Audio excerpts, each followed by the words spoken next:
Greetings, members, one and all of the Salivation Nation. Gold versus silver, and why I choose gold. Let's explore.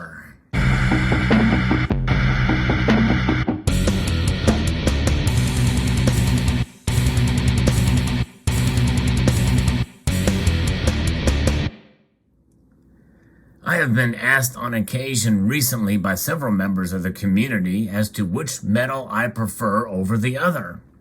And as you know from the title, I choose gold if one even has to make a choice. Owning both metals is not or choosing one over the other is not necessarily a requirement. I believe it's good to be diversified within the precious metals, as is the case with any kind of investments as well, although we all know that precious metals should be considered more of a savings than an investment. I am more open to silver than ever before in terms of its price manipulation. In fact, both metals are manipulated, but I am more open to the idea of price suppression by essentially by what I've been seeing and witnessing, as pointed out by several members of the community, live. In other words, massive dumps of contracts happening very, very quickly and fast. And even though I believe more evidence needs to be collected, I believe that there's something to be shown for that is occurring. But nonetheless, one could probably see examples of that with gold as well, but it tends to be more resilient with those types of moves. And that is one of the first reasons why if I had to choose, or which one I prefer, it would be gold over silver these days. Another is basically what we're seeing before you here, just the mere appearance of the metals in multiple different ways, but more on that later. Gold tends to be a more stable store of value. Now, we know that precious metals, especially in the last few years, have been quite volatile in their movement in the markets. That is relatively seen compared to other asset classes. In fact, one could make an argument that compared to some stocks, gold and silver have been just as wild in their movements. But there is a foundation for precious metals, gold and silver, and that foundation is the historic or intrinsic value of the metals. And I think that is long lasting, and that is why we like to consider them hedges rather than as investment vehicles. Hard assets they are. Plus, they have been money for thousands of years, both metals have. But gold has been treasured for thousands of years, more so than silver has. Silver has been utilized. And I think that is one of the attractive natures of gold, is that it is essentially, though it is considered money, it is not really spent as much. And really, even out throughout history, you don't see many people transacting in gold coins. Even though gold coins did circulate, they were for larger purchases for most of history. In fact, even when the gold and silver ratio was set at 12-1, well, you're better off taking those silver coins and spending those for most day-to-day transactions. Gold was saved and treasured as a store of value. And in fact, we even see that today, since we've stopped the metallic standard that we have been so used to for most of human history, at least most of civilized human history. And so therefore, there's something to be said about having that store of wealth in your possession as a way to save. That's not a knock on silver. It's just the nature of the kind of the situation that most of history has found itself in. History also notes that silver has been utilized in the medical field or for medicinal purposes throughout history. And you've heard the saying that you could drop a silver quarter inside of a jug of milk and it would help keep it from spoiling. There's something to be said for antimicrobial properties of silver.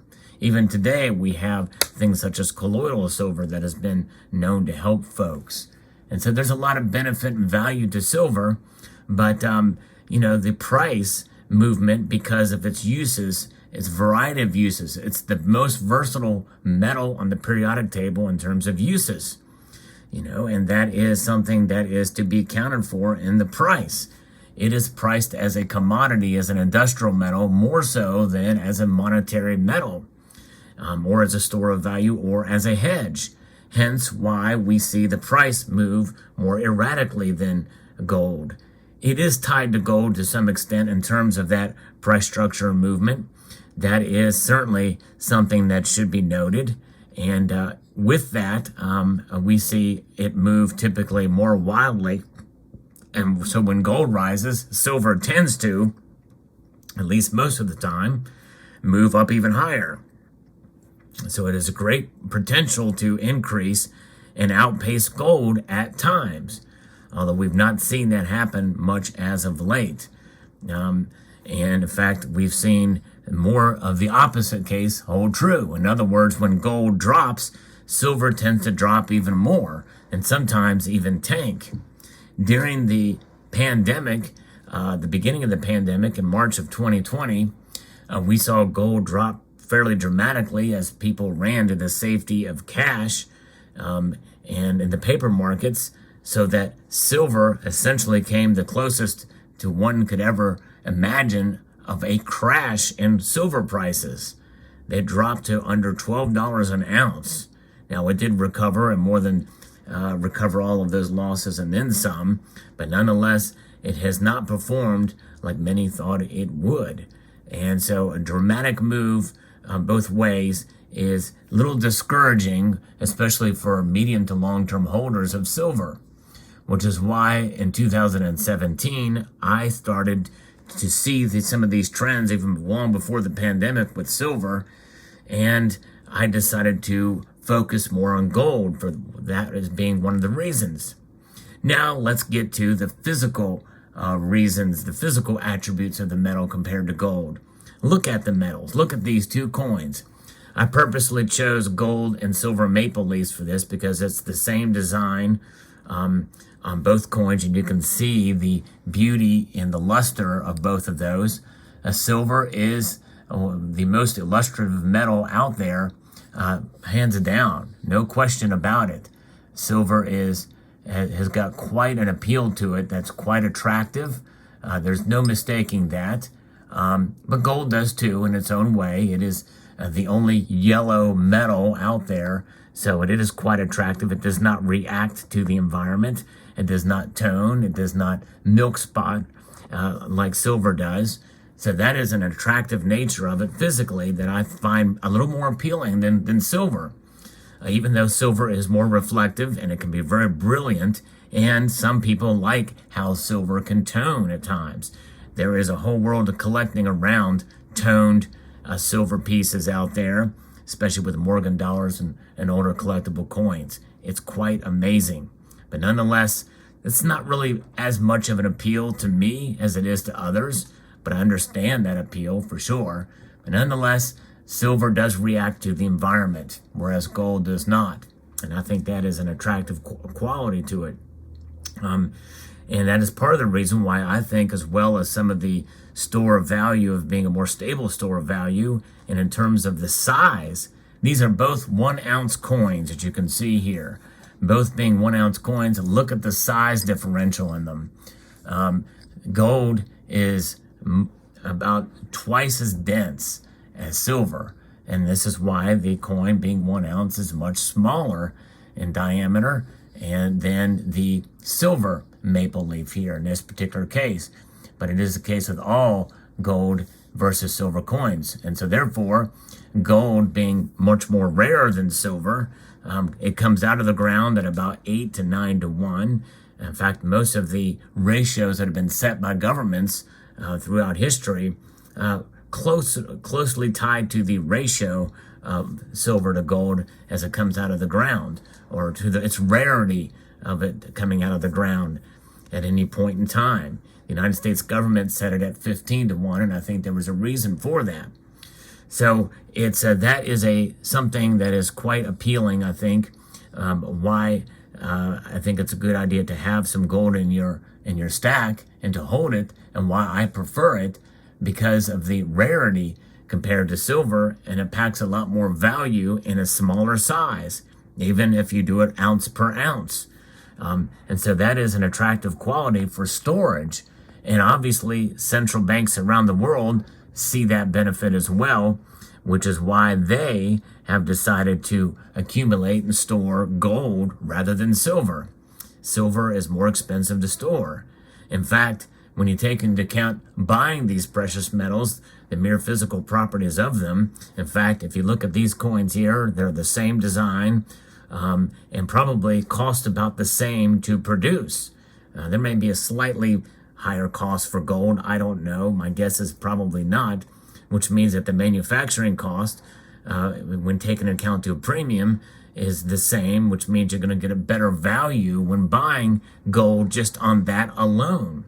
However, there are other premiums that are tied to silver, especially these days, but even before the age of much higher premiums, based off of the dollars you spend on a percentage-wise, you're much better off buying gold than silver. Lower premiums is an attractive measure to buy gold, or attractive reason to buy gold. However, obviously, because of the cost of an ounce of gold compared to an ounce of silver, you're going to spend a lot more based on the spot price. So this is why some people gravitate more towards fractional gold in that case. And that's an understandable reason too. However, you're paying a little bit higher premiums, and it's much closer to the silver value there. But there's ways to be able to shop and find value and find deals in that regard. But you have to shop around, and that's part of the aspect of it. Again, all of this is not to discourage silver buyers, but I think as you do accumulate enough silver, most people tend to gravitate or mature into some gold as they continue to accumulate wealth, because storage is a big problem for silver if you accumulate too much of it. And I'm saying that literally as I had just made a very substantial silver purchase, at least substantial for me, not for others, but nonetheless, it is something to be said. Storing silver takes up more time, space, and energy than it does for gold. So those are some of the reasons why, and there are others as well too, in terms of some of the compactness, some of the nature of the metal. Gold is a softer metal, and the purity of it, it can be typically higher purity. In fact, the Royal Canadian Mint itself has made 5/9 pure gold coins, and in fact, they're, I think, the only mint that has done that. But most of the mints out there now make 4/9 pure silver and gold. But gold is able to be refined to a slightly higher purity, although that is not a huge reason to get to prefer one of the over the other. But because you can get more pure gold, it is a factor in why I've actually have accumulated some of those 5/9 pure gold coins. There's only one mint that made the, and it's a privately issued mint that made 5/9 pure silver. And I don't know if they're still around anymore. I've heard that they're not, and those are very difficult to come by. But nonetheless, those are some of the major reasons why I prefer gold over silver. And I'm not anti-silver. I'm still accumulating it, although not as much. And that's a focus, but that's just my personal reasons. Let me know what your thoughts are in the comment section below. Would like to extend a multitude of gratitude to you all for taking the time to watch, and encourage you to please rate, share, comment, and subscribe.